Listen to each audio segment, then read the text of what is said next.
Compte rendu de la réunion extraordinaire du Conseil des ministres. La 22e réunion du Conseil des ministres s'est tenue exceptionnellement ce jeudi 20 février 2020 à la Cité de l'Union africaine sous la présidence de son Excellence M. Félix Antoine Tshisekedi Tshilombo, président de la République, chef de l'État.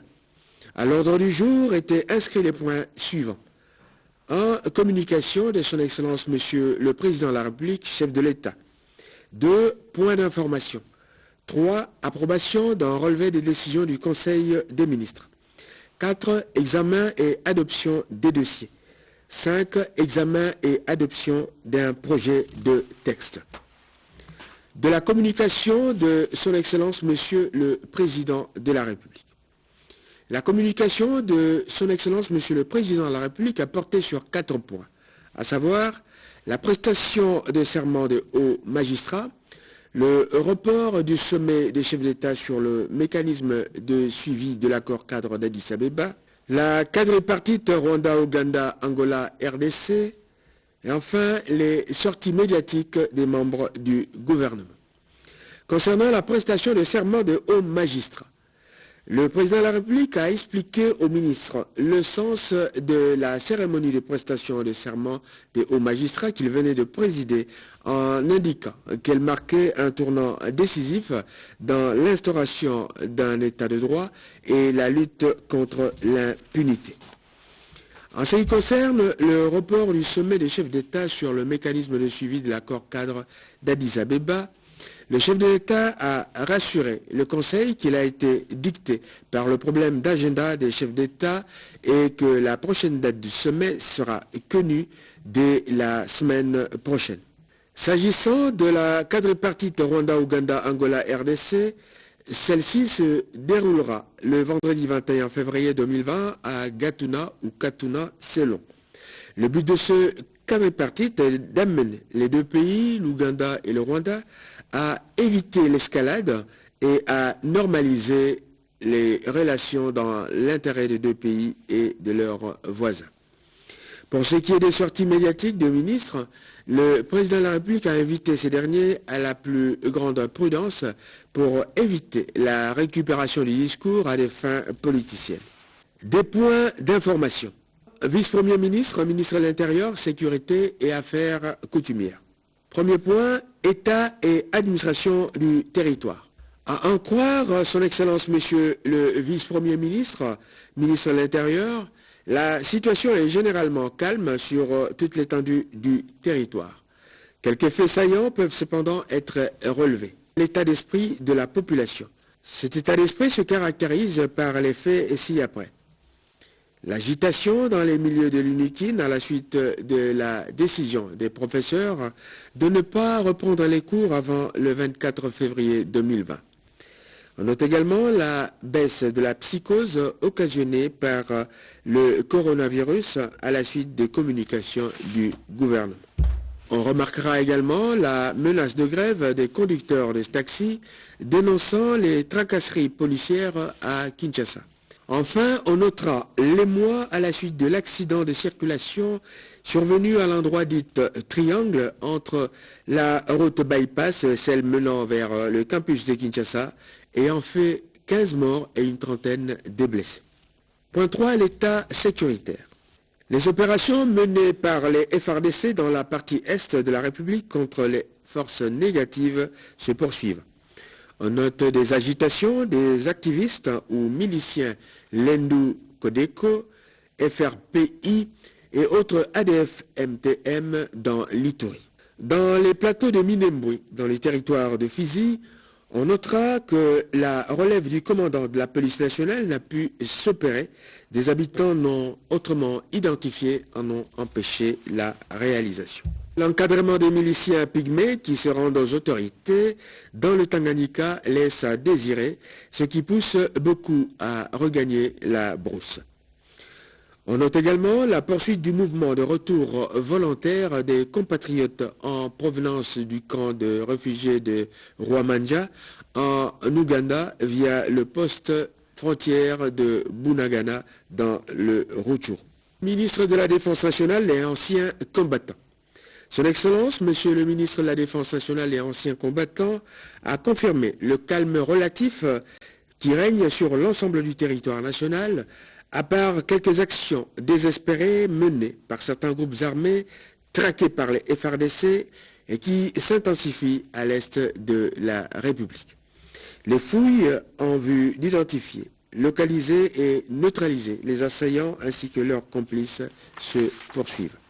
Le ministre de la Défense a également signalé qu'à Rwenzori, à Beni, ce sont des Maïmaï IRA qui agissent maintenant en supplétif des ADF. Les redditions des Maïmaï sont de plus en plus nombreuses dans les territoires de Massissi et de Rutshuru.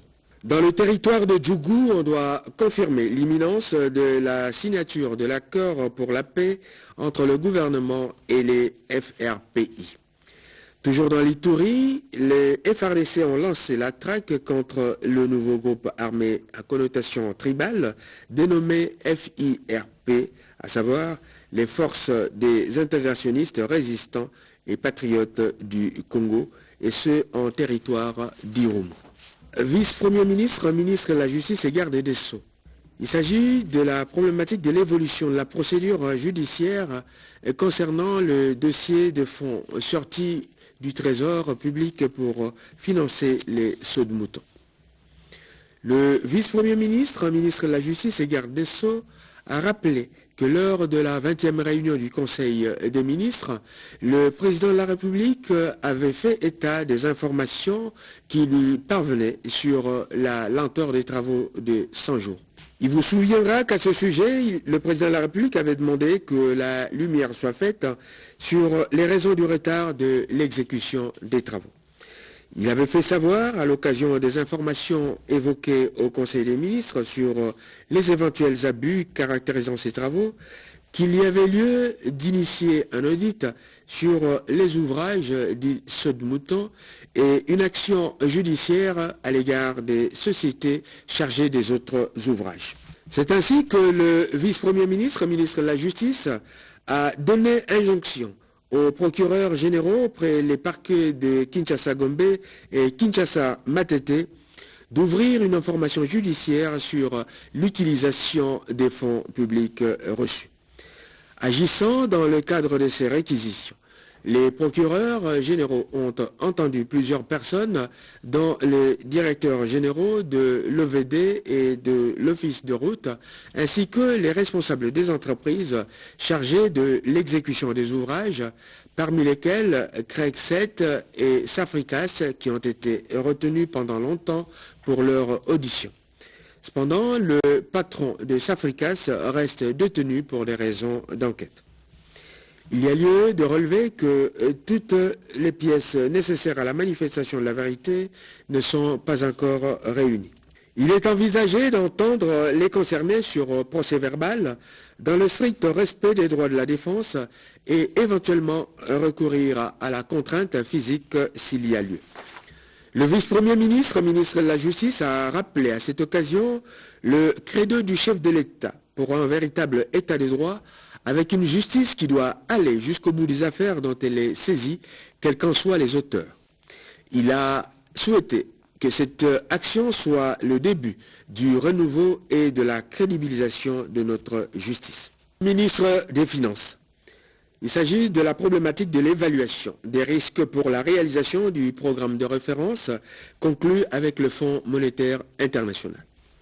Son Excellence, Monsieur le ministre des Finances, a exposé sur la nécessité de sauvegarder le programme de référence avec le Fonds monétaire international et sur l'interprétation de certains concepts de trésorerie. S'agissant de l'évaluation des risques pour la réalisation des objectifs du programme, le ministre a rappelé la conclusion d'un accord entre le FMI et la RDC au mois de novembre 2019. Cet accord visait la mise en œuvre d'un programme de référence de 6 mois, assorti d'un certain nombre de préalables, dont le transfert par la Banque centrale du Congo d'un montant de 160 millions de dollars américains logés dans les banques locales vers des banques étrangères, la limitation à un niveau déterminé des déficits et des réserves internationales, ainsi que des autres réformes de fonds et d'autres critères, entre autres.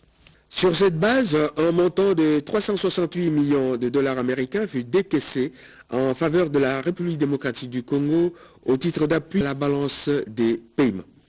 À l'issue de la période précitée de 6 mois, et en cas de réalisation des préalables susmentionnés, un programme formel devrait être conclu.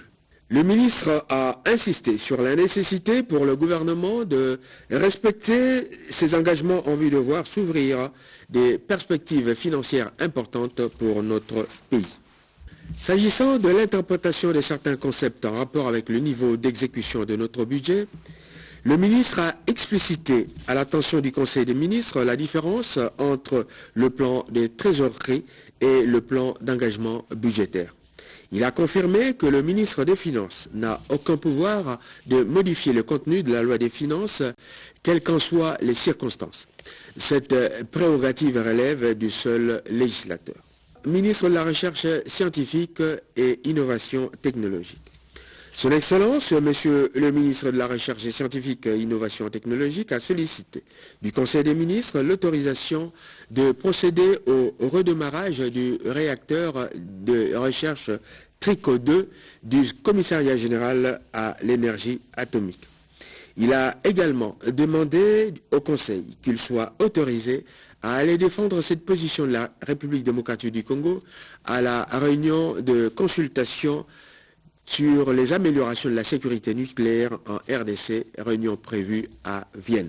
Après débat et délibérations, le Conseil a donné son accord pour le redémarrage du réacteur TRICO 2 et autorisé le ministre de la Recherche scientifique à aller faire part de la position de la République démocratique du Congo à la réunion de Vienne au courant de ce mois de février 2020. Point 3. Approbation d'un relevé des décisions du Conseil des ministres. Le relevé des décisions prises lors de la 21e réunion du Conseil des ministres du vendredi 14 février 2020 a été adopté moyennant amendement. Point 4. Examen et adoption des dossiers. Le premier dossier concerne Madame le vice-premier ministre, ministre du Plan. En l'absence de Madame le vice-premier ministre, ministre du Plan, le vice-ministre du Plan a présenté la note sur l'état du climat des affaires et fait le point sur le lancement officiel du plan cadre de coopération des Nations Unies pour le développement durable, ainsi que l'atelier d'élaboration des plans de travail conjoints 2020-2021 pour le développement durable de l'équipe POMP des Nations Unies en République démocratique du Congo. Après débat et délibérations, le Conseil a décidé, compte tenu de la transversalité de la matière, de la renvoyer au Premier ministre pour réorientation. 4 ministres d'État, ministres de la coopération internationale, intégration régionale et francophonie. Il s'agit de la note relative à la procédure de sélection des candidatures pour la commission de la CEAC. Le ministre d'État, ministre de la coopération internationale, intégration régionale et francophonie, a présenté au Conseil des ministres le rapport de la commission ad hoc chargée de la sélection des candidatures pour la commission de la CEAC. Après débats et délibérations, le Conseil des ministres a adopté le rapport de la commission en approuvant la liste des candidatures proposées et en chargeant le ministre d'État, ministre de la coopération internationale, intégration régionale et francophonie, de transmettre ces noms dans les délais à la CEAC. Le Conseil a également levé l'option de paiement des cotisations de la RDC aux organisations internationales par la contribution communautaire pour l'intégration, CCI en sigle, selon les modalités à préciser. Ministre d'État, ministre de l'Emploi, Travail et Prévoyance sociale. Il s'agit du dossier relatif aux remous cycliques dans le secteur du commerce. Madame le ministre d'État, ministre de l'Emploi, Travail et Prévoyance sociale, a présenté le dossier relatif aux remous cycliques dans le secteur du commerce en épinglant les grèves à répétition dans ce secteur. Pour résoudre cette problématique, Madame le ministre d'État a proposé la mise sur pied d'un comité tripartite provisoire d'accompagnement de la réforme de l'Office national de l'emploi, ONEM en sigle, et ceci en attendant l'installation des organes statutaires prévus pour les établissements publics et l'appui financier pour les missions de contrôle des services privés de placement afin de prévenir la grève récurrente dans le secteur du commerce. Après débats et délibérations, le Conseil des ministres a autorisé les missions de contrôle conjointes avec le ministère de l'Intérieur, telles que sollicitées par Madame le ministre d'État, ministre de l'Emploi, Travail et Prévoyance sociale, en l'invitant par ailleurs à engager la dépense sur sa ligne budgétaire. S'agissant de la réforme envisagée avec la création d'une tripartite, le Conseil des ministres a renvoyé le point à l'examen de la commission socio-culturelle avant une nouvelle délibération au Conseil des ministres. Ministre d'État, ministre de l'enseignement primaire, secondaire et technique. Le ministre d'État, ministre de l'enseignement primaire, secondaire et technique a présenté 3 dossiers au Conseil des ministres. Le premier concerne le plan d'action triennal de la mise en œuvre de la gratuité de l'enseignement primaire. Le second concerne la prise en charge par le Trésor public des opérations d'identification des enseignants dites nouvelles unités dans les établissements publics d'enseignement maternel, primaire et secondaire. Le troisième point, la gestion courante du sous-secteur de l'enseignement primaire, secondaire et technique au premier semestre 2020. Après débats et délibérations, le Conseil des ministres a demandé au ministre d'État, ministre de l'enseignement primaire, secondaire et technique, d'approfondir les pistes de solutions proposées au niveau de la commission socio-culturelle. 5. Examen et adoption d'un texte. Il s'agit du texte présenté par le ministre des Postes, Télécommunications et Nouvelles Technologies de l'Information et de la Communication. Le ministre des Postes, Télécommunications et Nouvelles Technologies de l'Information et de la Communication a soumis à l'examen du Conseil des ministres le projet de décret modifiant et complétant le décret numéro 012/15 du 20 février 2012 fixant les modalités de calcul et les taux de revenus des prestations de l'autorité de régulation de la poste et des télécommunications, ARPTC en sigle. Après débats et délibérations, le Conseil a adopté le projet de décret.